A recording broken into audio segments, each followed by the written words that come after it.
High বন্ধুরা, আমি আবার একটা ভিডিও নিয়ে চলে এলাম। দেখো, আজকে চাওড়াতে জল ঢেলে আসার পরে আমাদের বাড়ির কাছে যে শিব মন্দিরটা ছিল সেখানে আমি জল ঢালতে গিয়েছিলাম। দেখো, ওখানেও মোটামুটি সকালে লোক সবাই জল ঢালছিল, তাই একটুখানি দাঁড়াতে হলো। তারপরে দেখো, ঠাকুরকে জল ঢাললাম। ওখানে শিব ঠাকুর আছে, ওখানে আমাদের অনেক ঠাকুরও আছে আমাদের বাড়ির কাছে এটা। আমরা প্রত্যেক শিব পুজোয় এখানে জল ঢালি এবং যে কোনো শিব ইয়েতে হোক। দেখো, শিব ঠাকুরের মাথায় জল ঢেলে দিলাম। আর ওখানে আরও ছোট ছোট শিব ঠাকুরও আছে, ওই একটু গাছের আড়ালের দিকে, সেগুলোতেও জল ঢাললাম। ঢালার পরে দেখো না, কিছুতেই আমি অনেকক্ষণ ধরে চেষ্টা করছিলাম ধূপটা জ্বালানোর, কিছুতেই ধূপ জ্বালাতে পারছিলাম না। ধূপটা জ্বালাতে, কারণ যেহেতু ভিজে হাত ছিল আমার, কিছুতেই যেন জ্বলতে চাইছিল না।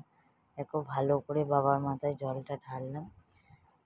খুব সুন্দরভাবে পুজো দিয়েছি আজকে বাবার মাথায় জল ঢেলে। আর তোমাদের সবাইকে নীলষষ্ঠীর শুভেচ্ছা, নীল পূজার শুভেচ্ছা এবং আগামী নববর্ষের জন্য আগাম শুভেচ্ছা রইল। যেহেতু আমাদের বাংলা পয়লা বৈশাখ আসছে, তাই সবাইকে আগাম শুভেচ্ছা রইল।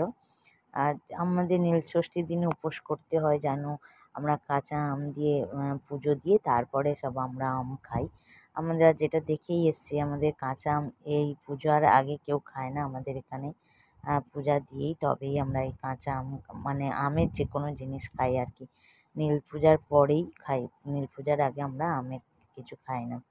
যাই হোক, দেখো, কিছুতেই আমার হাতটা ভিজে থাকার জন্য আমি ধূপটা কিছুতেই জ্বেলে উঠতে পারছিলাম না। তারপরে ওই মোমবাতি থেকেই জ্বালিয়ে নিলাম, কি করব আর। জ্বালানোর পরে সুন্দরভাবে পুজো দিয়ে আবার বাড়ি ফিরে এলাম। দেখো, আমার পরেও অনেকে ছিল, খুব সুন্দরভাবে পুজো দিলাম সবাই।